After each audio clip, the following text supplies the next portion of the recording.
Well, here to discuss this incredible, shall we call it, manners blindness on the left is Hollywood journalist, author, chronicler of celebrity wokeness, and creator of the Hollywood in Toto website and podcast, Christian Toto. Christian, welcome to the U.S. Report. Thanks so much for joining me here. And I want to start with a great piece you've written this week on your website titled, Patti LuPone is a huge reason why we lack dissenting views. And it comes off the back of this conversation the actor had this week with George Clooney. What I don't understand about all of this in this country is that we can't seem to have a dialogue, a diverse dialogue, or a dissenting views dialogue in this country. You are labeled a communist. You are labeled a fascist. Christian, riddle me this here. Aren't people like Patti LuPone people who are actually responsible for the very fact that there's such a huge divide in American politics? She needs to look in a mirror. I completely agree. And there's two reasons why you can kind of point to her. One is she's made some really aggressively awful comments about people in the past, kind of giving grace to the person who attacked Senator Rand Paul, which is one example. So she hasn't practiced what she preaches. But she has to understand that her fellow progressives in Hollywood and the entertainment industry on Broadway, not only were they stone silent about free speech in recent years, but they were part of this whole cancel culture / woke movement, where if you said the wrong thing at the wrong time, you got in trouble. And just ask J.K. Rowling. I mean, she said, I don't agree with every aspect of the trans community and their agenda. And she's been under attack for about 4 or 5 years now. So she needs to understand, take a step back and think, gosh, what role have I played and my fellow actors played in this situation? It's a big one.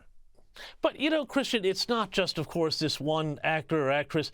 It's all over the place because, and I mentioned this before, Larry David, after Bill Maher had dinner, broke bread with Donald Trump and went and said, hey, you know, he's not the horrendous person that you think he is. We had an interesting conversation. He was respectful.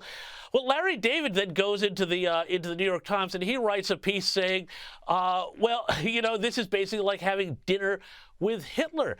Again, how can we have a civil discourse when we have this situation where the right tends to think the left is wrong but misguided, but the left thinks the right is actually evil? Larry David committed 2 sins with that piece. One, the Hitler comparison couldn't be any lazier.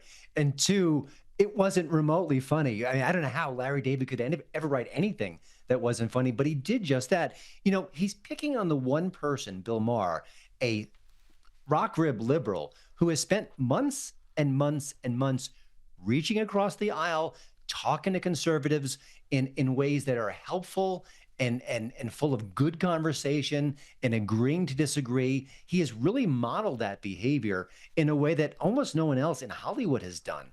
And for his efforts, he's called a Nazi or a Nazi sympathizer. That's exactly what Patti LuPone wants to discuss and wants to direct her ire at, but doesn't get. It's coming from her side. Yeah, and I mean, we've even had, James Carville questioning whether Americans should wait until Trump becomes Hitler before taking action against his administration. Here's what Carville had to say on his Politics War Room podcast. Have a look. Do we wait until he's Hitler? At what point do you say, nip it in the bud? That's what I say. Nip it in the bud. Don't wait. And one more point I would make to the defenders of all of this. What did Trump's first wife say the reading material on his night table was? I can tell you, Mein Kampf. One thing that concerns me, Christian, is when you've got all these people who command very high places in the culture talking about nip it in the bud and, you know, all sorts of things and saying he's Hitler, you're going to encourage some really bad behavior out there in the broader community, which we've already started to see with the Tesla stuff, but, you know, also around the president himself.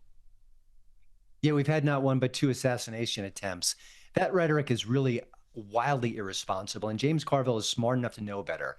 I don't know why he's moving this direction, whether he wants more attention or clicks or what the formula is for him. But how dare he? Listen, for all of Trump's flaws, he's shrinking government. He's trying to fight for free speech, and you could argue there's a mixed record there for sure.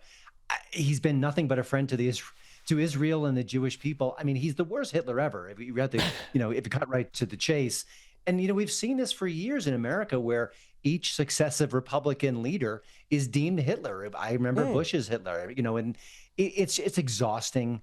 They can't back it up with facts. And like you said, it's really explosive commentary to the point where, what does it mean to nip it in the bud? Does that mean from a political point of perspective, or is there something else we need to do?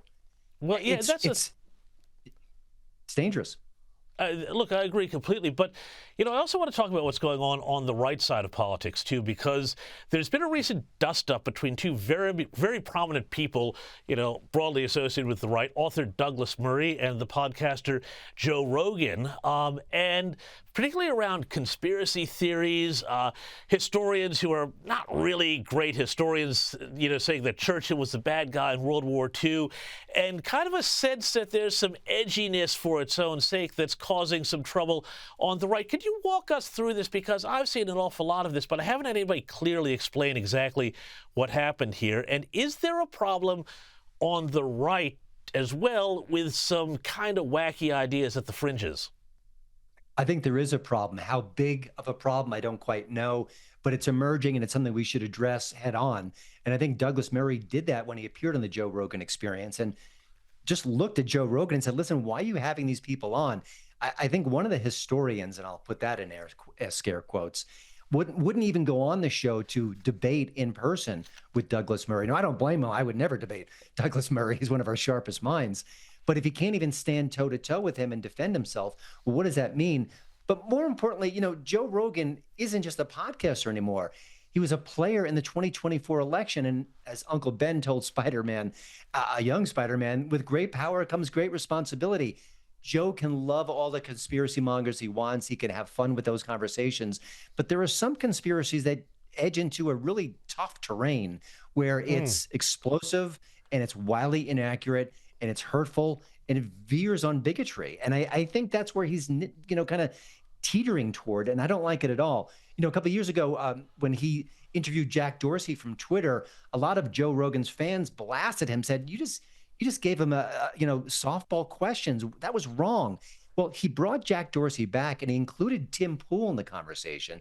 And Tim Pool asked really tough, fair questions. So I think he has to remember that experience and realize that what he says and what is on his show, it has consequences. I don't think he can kind of carry on as usual. Big free speech guy, Joe Rogan is too. But there are responsibilities when you platform some people. And I think you have to give a hard, long look to that. Yeah, no, look, Christian Toto, I think you're right. Thanks for joining me, and go and check out the Christian Toto, Toto in Hollywood website and podcast.